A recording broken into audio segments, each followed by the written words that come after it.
welcome to Ray Sensation. I am your host, Dan, and in this episode, I am going to be taking a look at a new publication, CROM. And this is kind of a project by Kurt Brugel. Kurt, along with Jake Jacobs, are producing the Turbo Pit Fighter graphic novel, which is a work in progress, which they are they do a weekly video showing their progress on the comic, and I've done a video or two on the Turbo Pit Fighter, and we do a couple crossover videos now and then. The guys have very similar tastes to mine, and we like to talk comics together. And you can see this work here. Fantastic work these guys are doing. They're working at a slow but steady pace and making sure that everything is done just right for this comic. This is what they're calling a teaser. I'll put a link to this teaser in the comments down below, so you can check that out, or the description, I guess, is where I'll put it.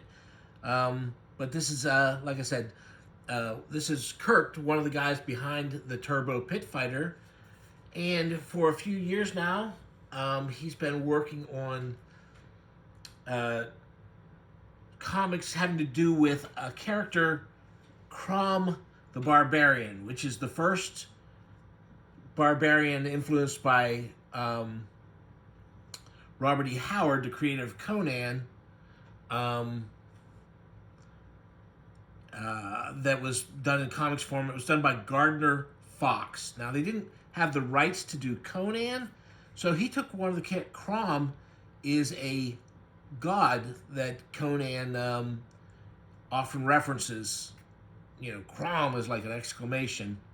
And he doesn't so much pray to CROM because CROM doesn't help anybody. He doesn't do anything. He's just somebody whose name they invoke. And Gardner Fox took that and made this comic. And so this is the first thing I have that, this is actually the second time that Kurt had done something with the CROM comics. This is the version I have, though. I don't have the first one. I'm not sure. Here's a little history of CROM. There's Robert Howard. There's Gardner Fox. And here's some of the CROM comics. So here's the original 3 CROM stories, Golden Age comic book stories. And here they are, printed in glorious color. And they're fun.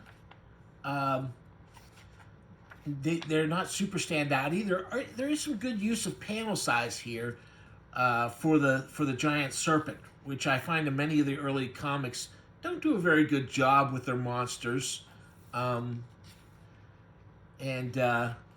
some of the story things in here are definitely ripped from, or very heavily inspired by the original Conan things. I don't think anybody would mistake these for Conan stories, really, but they're fun adventure stories. And you know, giant spider there.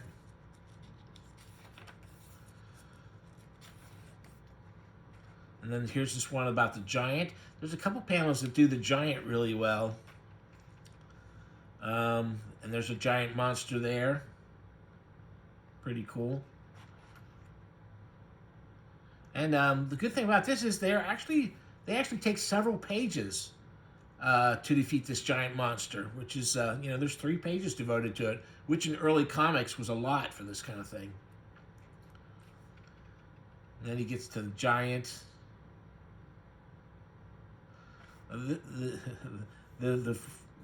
You know, having him in the foreground looking down at the giant, the fact that he makes the foliage so similar to the trees down there kind of makes that not work quite right for me, but not bad. And then this is something that was done later by Skywald. And I thought that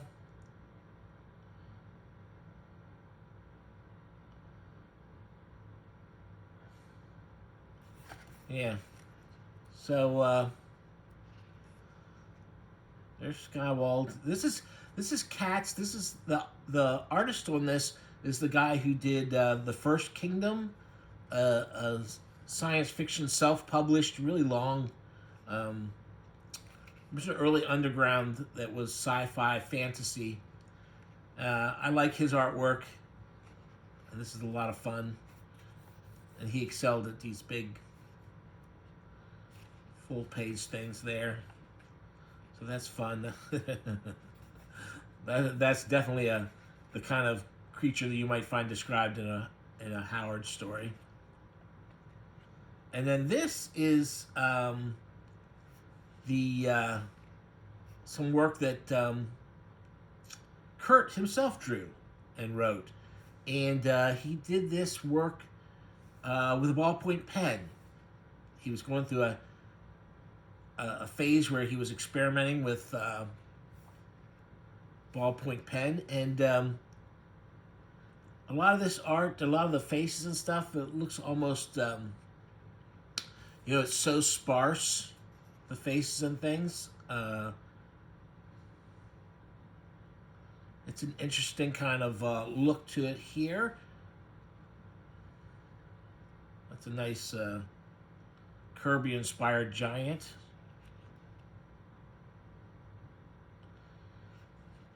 Kurt's got some good panels here for it. This guy, I guess.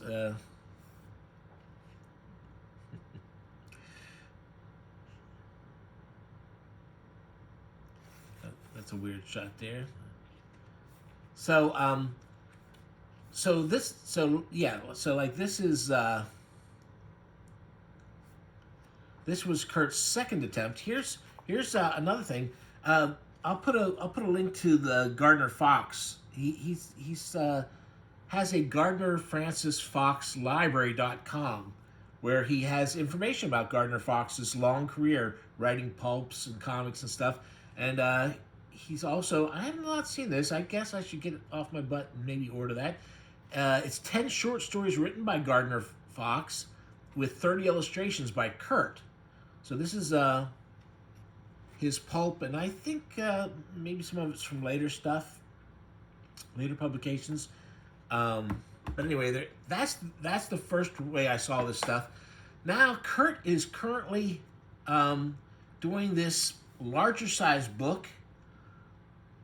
This is just he's trying to sell 100 copies in the first month it's available.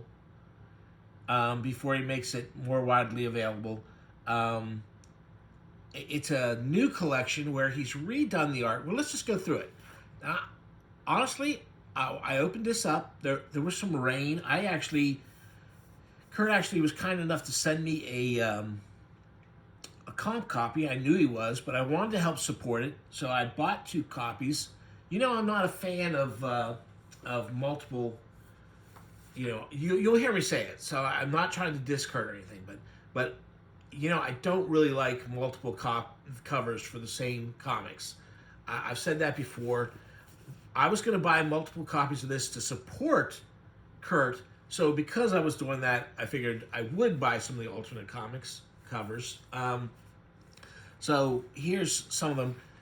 The thing is, it poured the day these came, and even though there's a little overhang porch, they still got wet. So some of my alternate... Here's a Ken Landgraf. I'm a big Landgraf fan.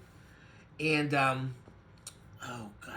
Drawn Sword, I guess is this fellow's pen name. And he had this crazy monster cover. So there are multiple covers available for this. This is Kurt's original cover. So if I'm going to have a link to where you can buy this, and these various covers are available during this month. The month is already half over, but here we go. Like I said, I got the packages. I immediately took them out of the package and tried to dry them off, but I have not looked through it yet. I was saving it so I would do this on camera. So I'm going to be a little bit surprised too by what's going to be in here. I mean, I kind of know because Kurt's done a couple videos. I like there to be some surprises when I'm getting stuff like this, but you know, explanation and experimentation. He gives a little background of why he picked this character that's fallen into the public domain, how he's working on it, and advising other people that they can do the same. And quite frankly, after I'm done looking at this, I'll talk a little bit about some of the people who are doing other CROM the Barbarians, because there's at least 4 different other people who have done or are doing CROMs. So let's take a look at this. Kurt is definitely the guy who is giving all credit to the original creator of CROM. And new dimensions to old pages. I expand. So this is the revised edition. He talks about the 1950s comics. There are going to be in here. He talks about his 2018 version of CROM. And now here's this. I have expanded upon my original 4 CROM the Barbarian comic stories created using ballpoint pens. He talks about the evolution of those comics through inking, collaborating with visionary artists. He's talking about the pinup pages or alternate covers as they're used, that he solicited from other artists that he likes. Phases of CROM's life. He's kind of broken this down. We'll see how that works out. And he's got an invitation to contribute. So this first book is here, and he's really looking for people who might want to collaborate with him on contributing to this CROM anthologies going forward. So here we go. And so here, the Youthful CROM, this is Kurt's stuff. Now, I enjoyed that ballpoint pen stuff, but this is great. This looks like real finished art, and the ballpoint pen one just didn't have enough black, and I think he realized that, and he's done this.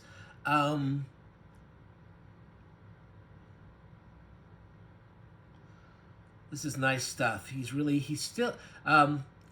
done it without panels, a bold move for comics.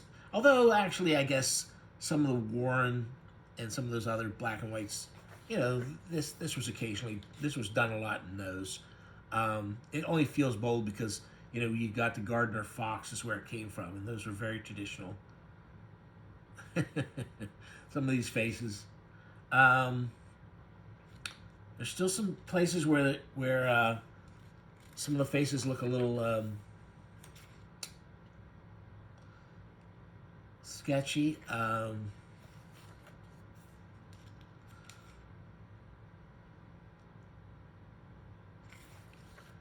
Wow, this looks really good. I know that Jake was giving him some advice on how to do these things.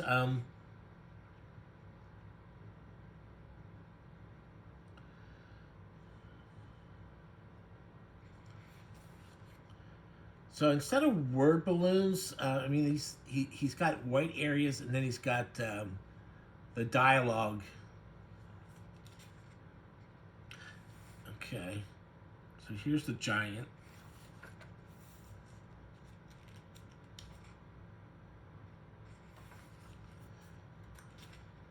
You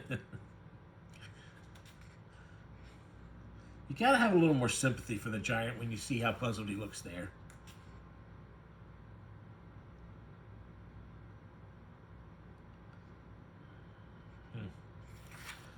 Yeah, this is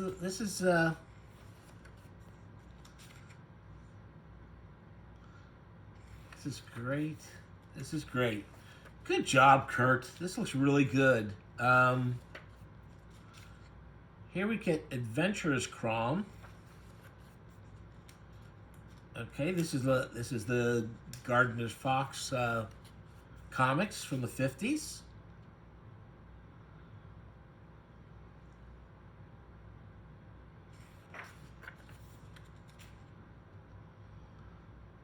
So in this in the smaller one, where is that down? You have the original color in it, and I don't mind color comics, but I also really like black and white comics.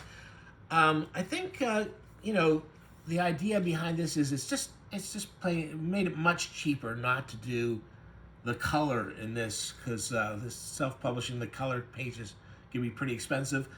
I think this works. It makes it feel more of a whole with Kurt's stuff to have this black and white, and actually the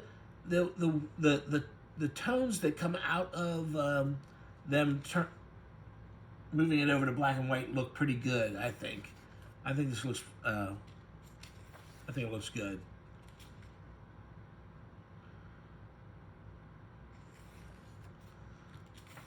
So I don't want to give away everything here. Here's the giant one again.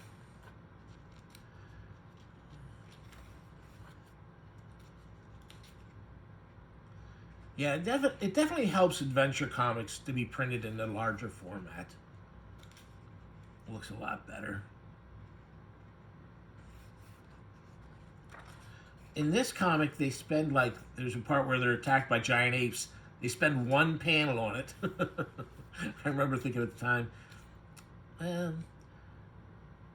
actually, the black and white kind of makes this work a little bit better for me. That one panel that looked a little funky.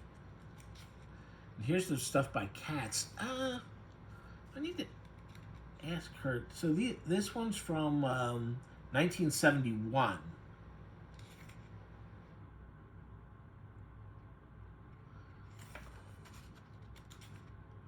Very good. And Cat's artwork. I am saying it right, isn't it? Isn't it? Yeah, Jack Katz. If you've never checked out The First Kingdom, I really like, as they go along, the science fiction part of the epic kind of, the earlier, I like the earliest issues of that, The First Kingdom best, but it's a huge sprawling epic.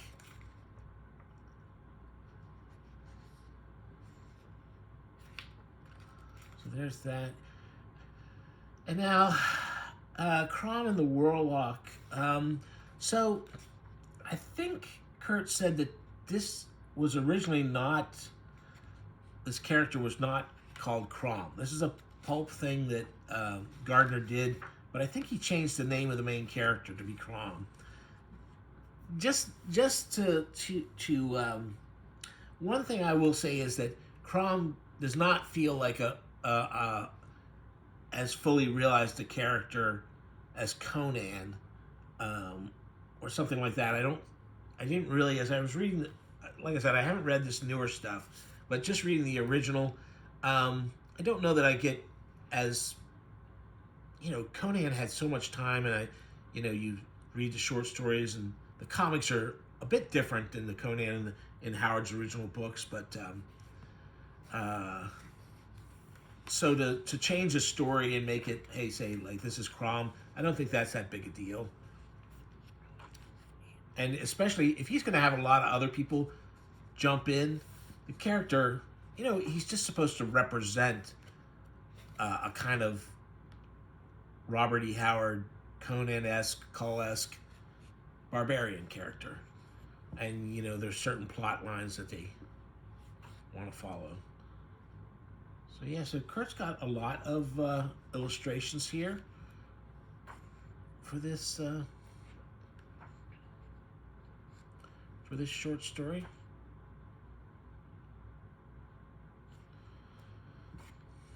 So I'll have to read this and see what this is all about. Oh, good. Here's the alternate covers. He might have put this in one of his videos, I don't know. But so these are the alternate covers that he had people did. So you don't have to buy all the covers to see all these pictures, which is good. There's Drawn Sword. That's one of the ones I picked up.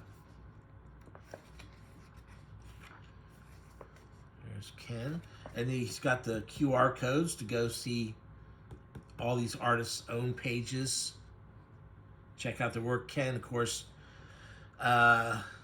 has a ton of work out there. I've got a ton of books of his, and I've got a lot of videos on my channel covering his stuff. Adam Dodds. This looks like one of Steve Ditko's crazy Carlton comics or something. Jason Schoonover, kind of doing one of those barbarian poses, but I can't remember. He's referencing a famous Renaissance painting or something. I can't remember what we're talking about now. And here's the call for collaborators for future CROMs. There's an ad for Turbo Pit Fighter. There's that cover from this other version. So that's a look at this book. I gotta say, congratulations, Kurt. Now, I'm very friendly with Kurt and Jake. We do have a little bit of a mutual admiration society going when it comes to discussing and collecting comics. I think this is a great job. This big bit of fiction at the end there. This seems like a lot of, you get a lot of bang for your buck here. I hope that, I hope he gets a lot of collaborators. I love, the thing about Sword and Sorcery is I like that the stories are many times so simple.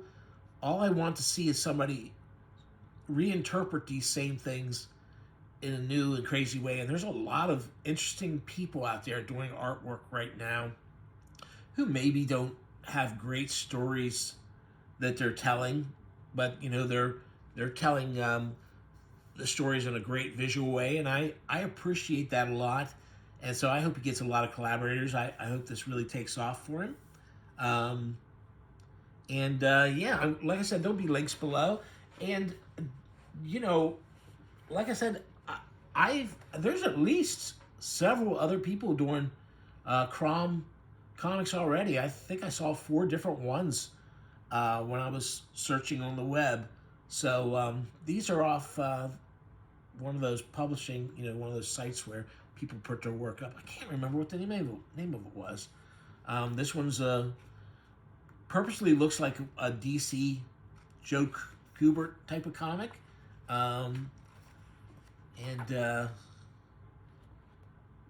It shows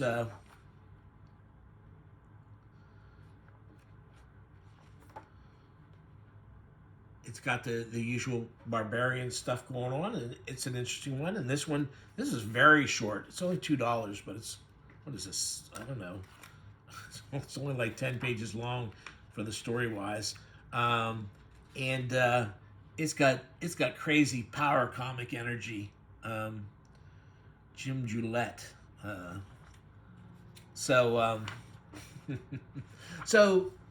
there's other CROMs out there, but you're gonna have a link to Kurt's CROM, and I hope you show him some support and some love. And if you haven't checked out Turbo Pit Fighter yet, please do that too. And I'll talk to you next time.